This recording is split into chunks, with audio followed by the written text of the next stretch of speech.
எந்த மனிதனையும் முருகன் விபரீதமாக தேர்ந்தெடுக்க மாட்டார். தெய்வ அருள் யார் மீது விழுகிறதோ அவரின் வாழ்க்கையின் ஒரு கட்டத்தில் ஒரு தெய்வீக மாற்றம் நடக்க ஆரம்பிக்கும். அந்த மாற்றத்திற்கு பின்னாலே பல காரணங்கள் இருக்கும்.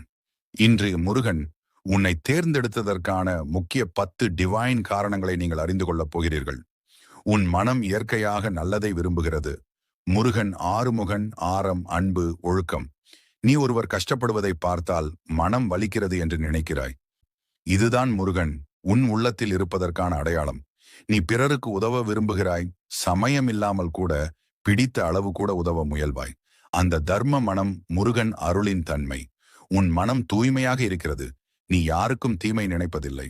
உள்ளத்தில் தூய்மை உள்ளது. இந்த தூய்மையே முருகன் அருளை இழுக்கும் காந்தம். துன்பத்தை அமைதியாக தாங்குகிறாய். பிரச்சனைகள் வந்தாலும் உள்ளத்தில் நம்பிக்கை விடுவது. இந்த சமயத்தில் அமைதி முருகன் தரும் தைரியம். திடீரென தைரியம் அதிகரிக்கிறது. சில நேரங்களில் பயப்பட வேண்டிய சூழலில் கூட உள்ளத்தில் ஒரு தைரிய குரல் வரும். அது சரவண பவசக்தி. இது முருகன் உன் உள்ளத்தில் பேசும் தெய்வீக சத்தம். தீய மனிதர்கள் தானாகவே விலகுகிறார்கள். உன்னிடம் தவறான மனிதர்கள் நெருங்க முடியாத நிலை உருவாகும் போது வேல் உன் அருகில் இருக்கிறது என்று அர்த்தம். பொய், வஞ்சகம், ஏமாற்றம் இவற்றை உன் மனம் ஏற்காது. முருகன் உண்மையின் தெய்வம். நேர்மையானவர்களை அவர்தானே தேர்ந்தெடுப்பார். இதனால்தான் முருகன் உன்னை தேர்ந்தெடுத்தார். உன் நன்மை பிறருக்கு பயனளிக்கிறது. நீ மட்டும் உயர வேண்டும் என்பதை விட உன்னை சுற்றியவர்களும் உயர வேண்டும் என்று நினைப்பாய். அது முருகனின் வேல் தத்துவம். உயர்வும் பாதுகாப்பும். சின்ன துன்பம் வந்தாலும் பெரிய ஆபத்திலிருந்து திரும்பி விடுகிறாய். அது சின்ன தண்டனை அல்ல, அது பெரிய பாதுகாப்பு. முருகன் முன்பே காக்கிறார் என்பதற்கான அடையாளம். உன் வாழ்க்கையில் தெய்வீக மாற்றம் வரவேண்டிய நேரம் வந்துவிட்டது. ஒரு கட்டத்தில் தெய்வம் தானாகவே நம்மை உயர்த்த ஆரம்பிக்கும். அதை பலர் தெய்வருள் விழுது என்று சொல்வார்கள். அந்த நேரத்தில் முருகன் உன் வாழ்க்கைக்கு தேவையான ஒளியையும் தைரியத்தையும் சரியான மனிதர்களையும் தருவார்.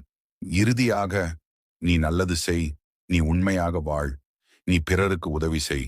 அதற்கான பலனை முருகன் தாமதமாக தரலாம்.